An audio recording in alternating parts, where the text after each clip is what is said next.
অনুষ্ঠান বাড়ির মতো এরকম ঝরঝরে বাসন্তী পোলাও যে কেউ বাড়িতে বানিয়ে ফেলতে পারো। তার জন্য ভিডিওটি সম্পূর্ণ দেখতে থাকো। প্রথমেই আমি 3 বাটি গোবিন্দভোগ চালকে ভালো করে ধুয়ে একটা চালনির ওপর জল ঝরাতে রেখেছি। জলটা ভালো করে ঝরে গেলে একটা গামলার মধ্যে চালগুলো নিয়ে নেব। এবার এতে দেবো সামান্য ঘি, হলুদ গুঁড়ো ও আদা বাটা দিয়ে ভালো করে মিশিয়ে নেব। তারপর লবণ দিয়ে আরও একটু মিশিয়ে নেব। তারপর 30 মিনিটের জন্য ঢাকা দিয়ে রেখে দেবো।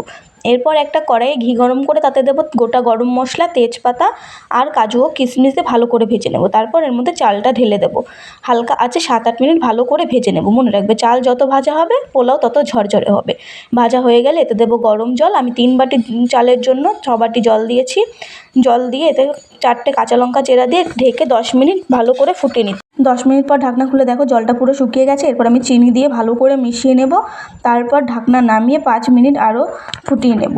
5 মিনিট পর ওপর থেকে ঘি দিয়ে ঢাকনা দিয়ে গ্যাসটা অফ করে দেব। 10 মিনিট পর ঢাকনা খুললেই তৈরি অনুষ্ঠান বাড়ির মতো ঝরঝরে বাসন্তী পোলাও। সবাই মিলে খাও।